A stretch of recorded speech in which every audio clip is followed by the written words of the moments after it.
अस्सलाम वालेकुम प्यारे बच्चों। हम लोगों ने तीसरे सबक का एक लेक्चर पूरा किया था जो था चित्तरंजन दास के सबक में हम उससे आगे का आज पूरा करेंगे। मैं आखिरी दो लाइनें दोबारा पढ़ दे रहा हूँ। दास का ख्वाब ये था कि दुनिया की तमाम कौमें अपनी अपनी जगह ख़ुद को मजबूत बनाएं, मगर आपस में मुकाबला करने के बजाय एक दूसरे की मदद करके पूरी इंसानियत को मुत्तहिद कर दें।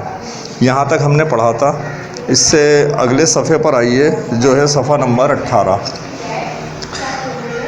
जब अल्लामा इकबाल की नज़र से दास के ये ख़यालात गुज़रे तो उन्होंने अपने एक ख़त में किसी को लिखा कि दास ने उसी रूहानी उसूल को सियासी रंग में पेश किया है जो ख़ुद अल्लामा इकबाल ने अपनी फ़ारसी किताब इसरार और रमूज़ में किया था। इसरार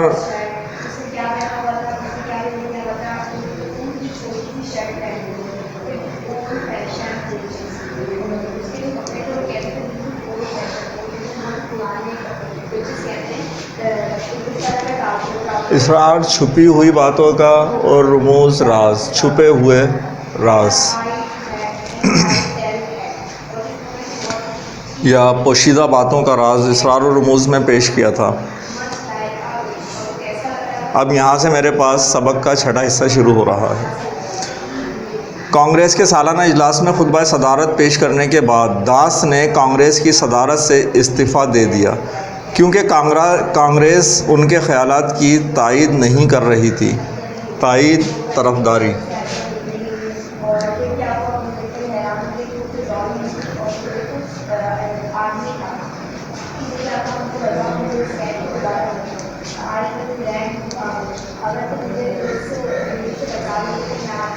तरफदारी नहीं कर रही थी। वो कांग्रेस से अलग तो नहीं हुए मगर अपनी अलहदा सियासी जमात बनाई जिसका नाम स्वराज पार्टी था। इस जमात ने 1923 ईस्वी के इंतखाबात में बंगाल में ज़बरदस्त कामयाबी हासिल की। हमारे कायद-ए-आज़म भी जो उस वक्त सिर्फ मोहम्मद अली जिन्ना थे, इन इंतखाबात में आज़ाद उम्मीदवार के तौर पर कामयाब हुए। उन्होंने आज़ाद उम्मीदवारों के साथ दास का साथ दिया जिसकी वजह से दास की पोजीशन ज़्यादा मजबूत हो गई। इसके बाद दास ने एक ऐसा अनोखा कदम उठाया जिसने सबको हैरान कर दिया। बंगाल के सूबे में पहले हिंदुओं की अक्सरियत हुआ करती थी, लेकिन 1921 ईस्वी की मरदमशुमारी से ज़ाहिर हुआ था कि अब यहाँ मुसलमानों की तादाद हिंदुओं से ज़्यादा हो चुकी है। इसके बावजूद बंगाल के मुसलमानों की हालत बहुत ख़राब थी। वो तालीम में हिंदुओं से पीछे थे। सरकारी मुलाजमतों में उनकी तादाद बहुत कम थी, गुर्बत आम थी।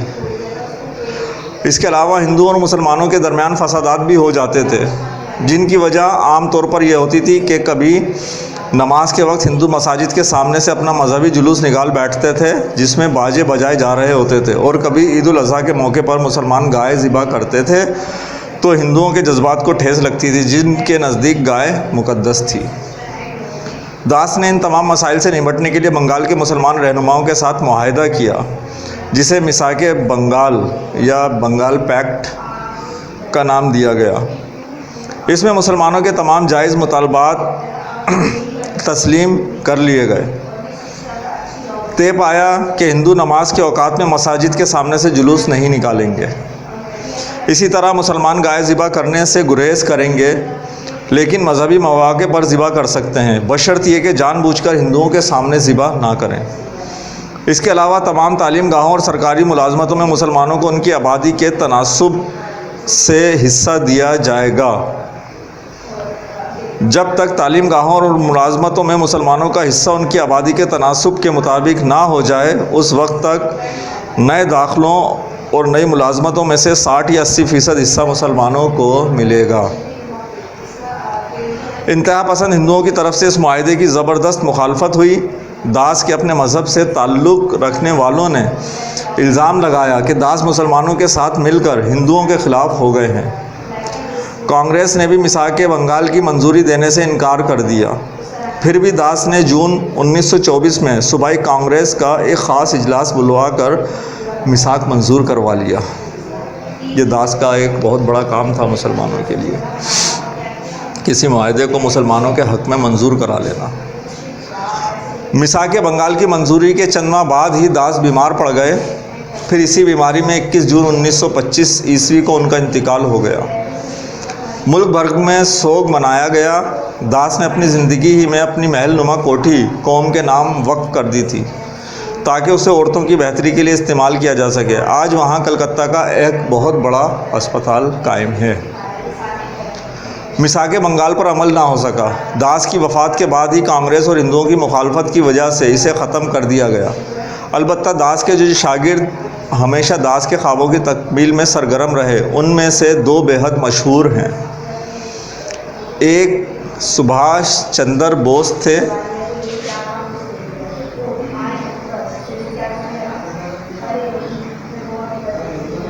सुभाष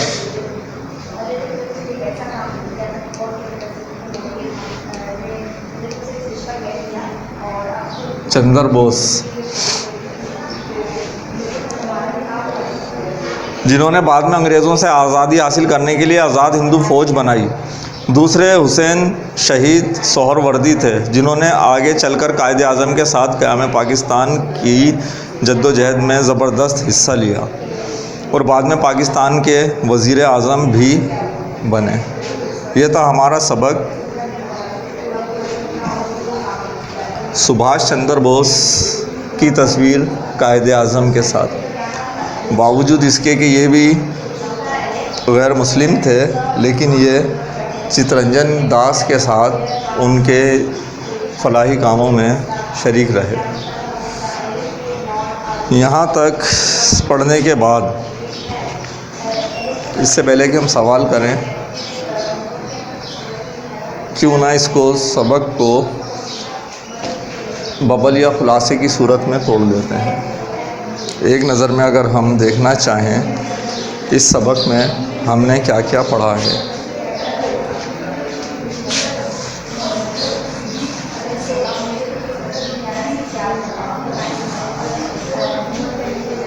मुझे ये जगह भी चाहिए होगी तो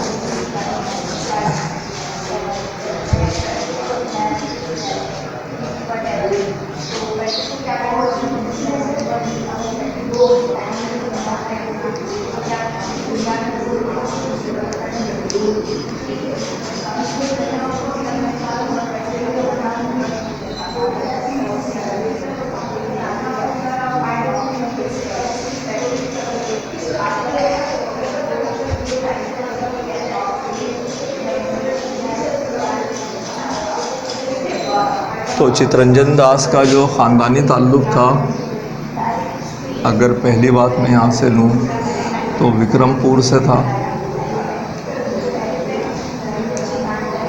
आपका जो तारीख़ पैदाइश 5 नवंबर 1870 कलकत्ता, और इसके अलावा अगर आप देखें पेशा, तो पेशे के एतबार से आप क्या थे? वकील थे।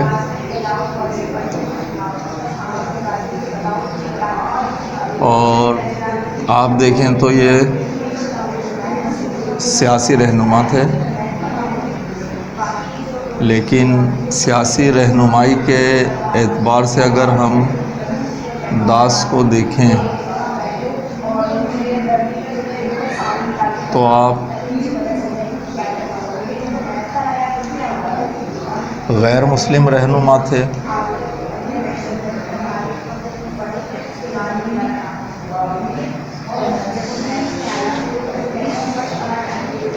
और इसके अलावा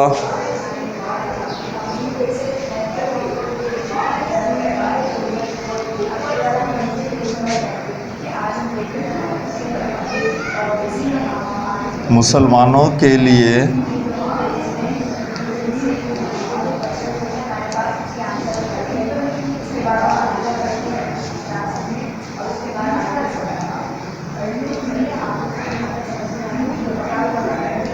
अलहदा वतन के हामी थे।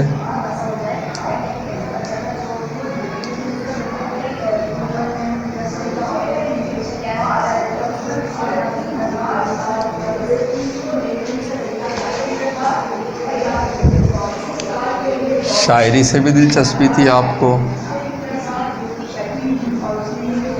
आपके शायरी मजमूए ने 5 मजमूए शाया हुए।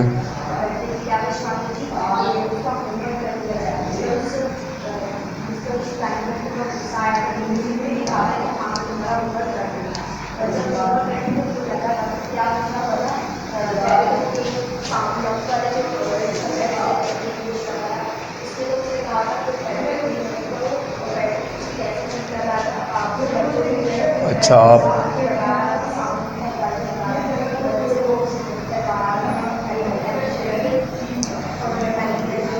फलाही कामों में हिस्सा लेते थे।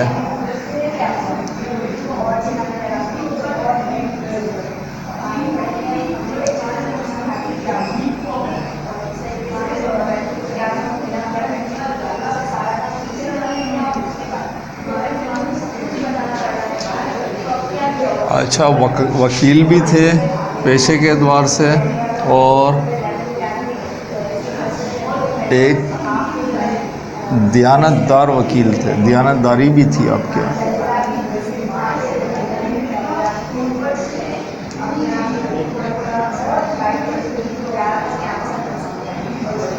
अपने पेशे को सिर्फ पैसा कमाने का ज़रिया नहीं बनाया, बल्कि उसूल और कवानीन के भी पाबंद थे।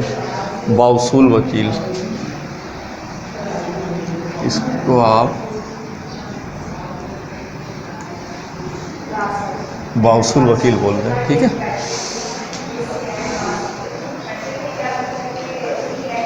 अच्छा, आपकी 1892 में शादी हुई थी बसंती देवी से, मोहतरमा बसंती देवी, और आपका इंतकाल 1921 सॉरी 1925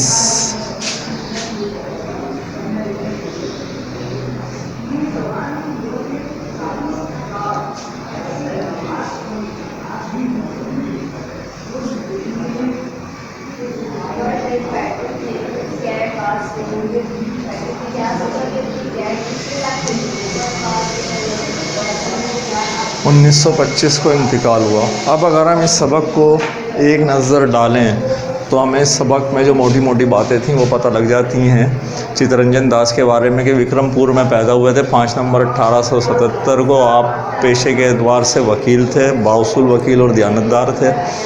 आप सियासी रहनुमा भी थे। सियासी रहनुमाओं में अगर हम देखें तो गैर मुस्लिम रहनुमा थे, लेकिन गैर मुस्लिम रहनुमा होने के बावजूद आप मुसलमानों के लिए अलहदा वतन के हामी थे कि मुसलमानों का अलहदा वतन लेने का हक़ है।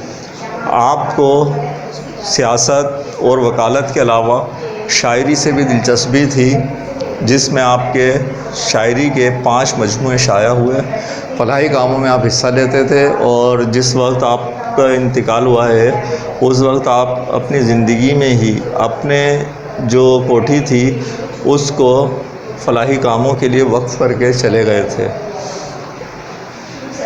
आपकी शादी की अगर बात करें 1892 में आपकी शादी हुई थी मोहतरमा बसंती देवी से, जो आपकी बहुत अच्छी दोस्त भी साबित हुई, और आपका इंतकाल 1925 ईस्वी 16 जून 1925 ईस्वी को आपका इंतकाल हुआ। ये हमने पढ़ा चित्तरंजन दास में।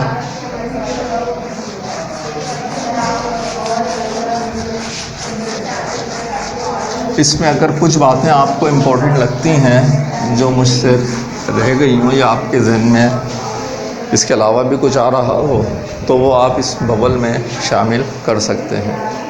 अच्छा, अब अगर हम काम के लिए देखें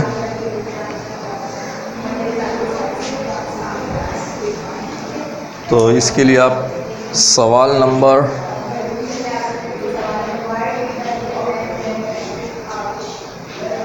4, 5, 6 और 7 3 सवाल हम पहले कर चुके थे। 4, 5, 6 और 7 ये हमारा क्लास वर्क में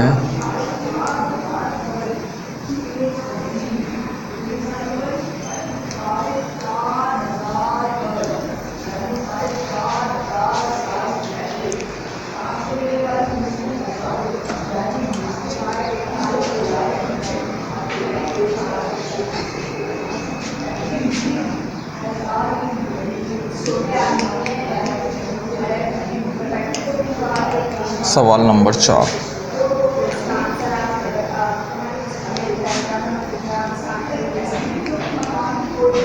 अल्लामा इकबाल ने दास के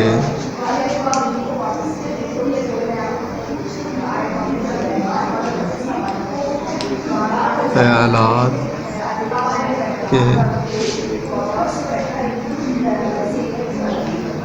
बारे में क्या कहा। वीडियो रोककर आप जल्दी से इसका जवाब लिख लीजिए। अब हम 5वां सवाल करेंगे।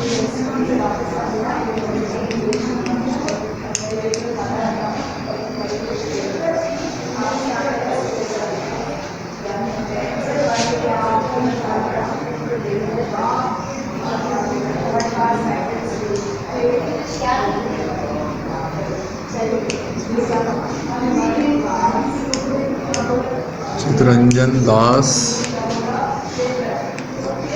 ने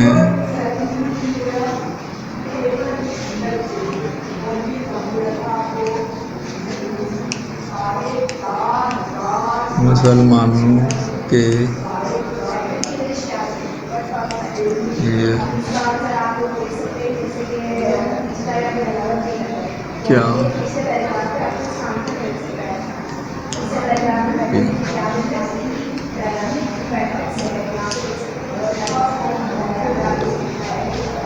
वीडियो रोककर सवाल नंबर 5 का जवाब कीजिए आप। अब हम सवाल नंबर 6 करने जा रहे हैं।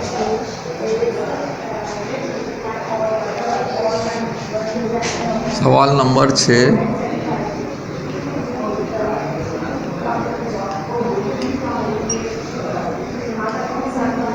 मिसाके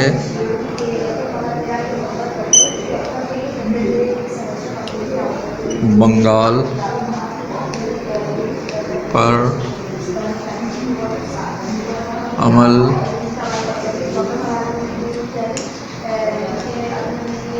क्यों ना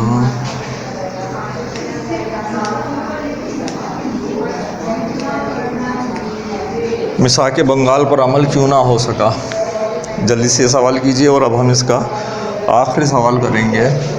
इस सबक का आखिरी सवाल, सवाल नंबर 7।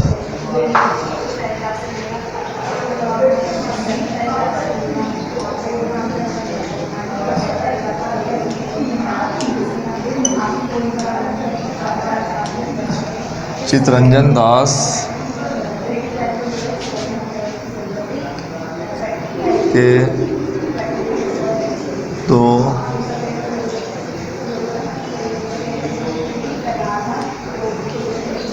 मशहूर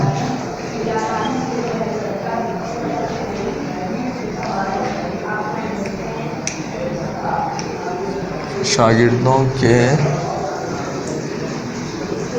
नाम और उनकी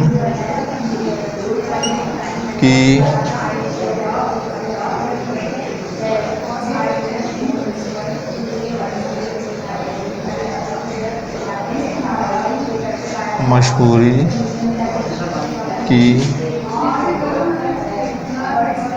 वजह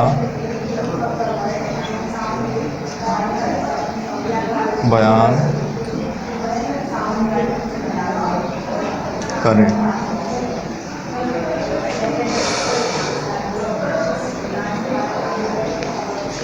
ये हमारे आज के सवालात सब बच्चों ने कर लिया है, चलें इसे मिटा देते हैं।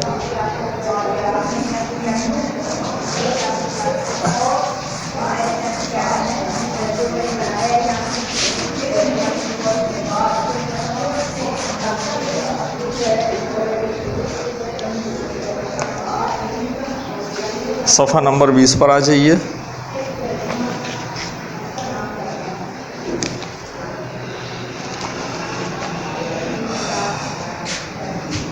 सफ़ा नंबर 20 पर देखें आपके पास मौजूद है सबक में से जो 5 जुमले आपने मुंतखब किए उनमें से कोई 3 यहाँ दी हुई जगह में दर्ज कीजिए। आपको सबक के शुरू में हमने कहा था कि 5 जुमलों के नीचे जो आपको अच्छे लगे हों लाइन लगा दीजिएगा। उन 5 जुमलों में से 3 जुमले आपको यहाँ पर 1, 2 और 3 यहाँ पर लिखने हैं।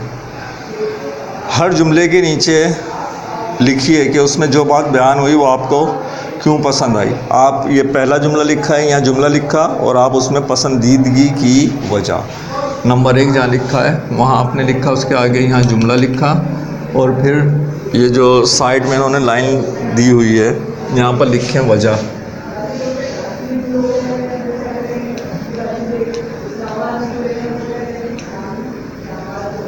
पसंदीदगी की वजह, ठीक है। और फिर आप यहाँ पर उसकी वजह लिखेंगे कि ये जुमला आपको क्यों पसंद आया। इसे जल्दी से कर लीजिए। ये हमारा आज का क्लास का काम ख़त्म हुआ। अब हम घर के लिए थोड़ा सा होमवर्क लेंगे।